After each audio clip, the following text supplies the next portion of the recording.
Afternoon. We are at Chamonix the day before Ultra Trail Mont Blanc with Canaday from Team Hoka. Welcome. Oh, thank you. I'm glad to be here. Yeah, bienvenue à la France. Yeah. You're gonna take on your first 100-miler. Is that correct? That's true. I'm gonna try. Yeah.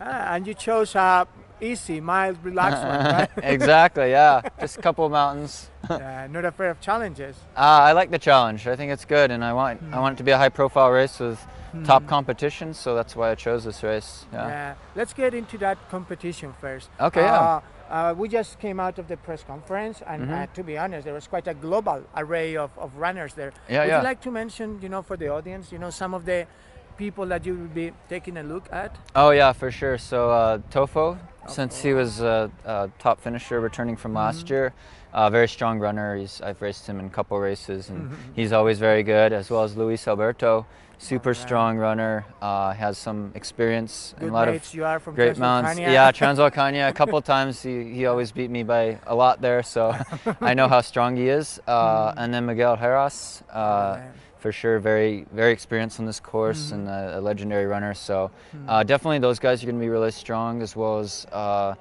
Xavier from France, who won several years ago, just because I know this is like his local, kind of a local race for him. And my other Hoka teammate, Julien Chaurier, who has experience here too. But yeah, a lot of European guys that are very strong, for sure. Plus we have also let's say overseas army, which let's say, for an example, Ryan Sandes. Ryan Sands, Who else would you? Ure from La Palma, Gran Canaria. He did very well there. Yeah, so Ryan Sands and Seth Swanson from the U.S. was second at Western States, I think. That's correct. He's from Montana, so maybe he's good in the mountains, but we'll see. He's a good runner, though. But on the other hand, all of them will be looking at Sage to see if he blazes out. Yeah. The stakes are high. And they are high, yeah. There's a lot of pressure. But I understand that you are going to try to keep it a bit cool this time, or not? Any comments? It's hard for me to say, because it will depend on how I feel as the race goes on. Because it is my first 100-mile race, it's such a long distance.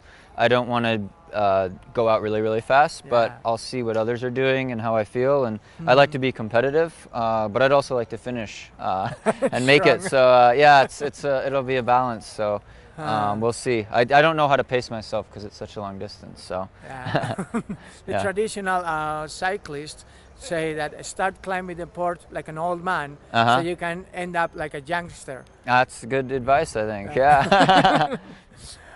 You're running for Hoka, and I think it might be interesting for the popular runner, which is not as aware of the brand in Europe as in the States. What equipment are you, going with, and why did you choose it?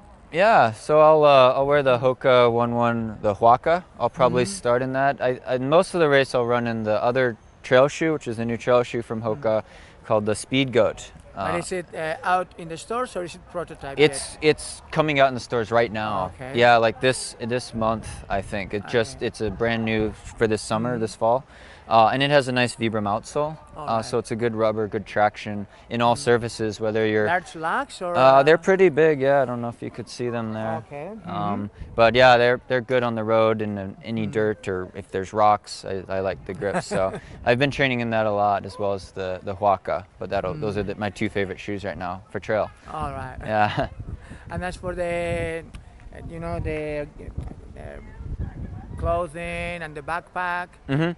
Yeah, so clothing, Hoka makes a lot of jackets, but I also have compressed sport calf sleeve tights, Jublo sunglasses, Ultimate Direction, which is a US company, for the backpack. Would you go for the 5 liter, 7 liter? I don't know how many liters it is. It's the Scott Jurek one. Yeah. So that one I have to, because of the clothing requirements. And then I have a belt from them too that I'll use to carry poles. I have Black Diamond Carbon Z trekking poles, so I'll use them. It's my first time. But I think I practice with them a little bit, and I think they help on the uphills, at least later on in the race too. So. Well, you've seen Luis Alberto, who did exactly the same. Exactly. Just kick them up and then out, in, out. I think that's good. They're light to carry, so I don't mind carrying them. And then if I use them a lot, I use them a lot. Yeah. Okay. So how does it feel, to switch from that 2 hours 19 in marathon, in street running, to 20-something hours in the mountains. I mean, it's quite demanding, you know, for your training and your body, and it's all in the same season. Yeah. Quarter, actually, almost, no? Yeah, it's been an extra challenge. Boston was in April, so now I did the Speed Goat 50K last month, which is a little mountain race, but it's only 50K. So I had to really change gears with my legs and go run in the mountains a lot more this summer. Before, in the winter, I was just running road and track as like fast. So it's a big challenge, but that's my motto: any surface, any distance. So I like to change it up. I like the variety. I love the views of the mountains, but I also like running fast for time on a marathon or track. That's one of my goals too, is to always run fast marathons. So I like Boston, New York, Chicago, Paris, Berlin, big marathon races too. But we'll see after this race. I don't know yet. Maybe I'll feel differently if I finish or don't finish UTMB here. So I don't know. Well, in any case, we truly appreciate, you know, you taking on the challenge, even though it's demanding, and hope to see you enjoy yourself tomorrow. Oh, thank you. Thank you very much. Yeah. And let's see you in Spain some more times. Oh, yeah. I'd love to come to Spain and visit. Yeah, for sure. Do a race. Yeah. Be great. Thank you very much.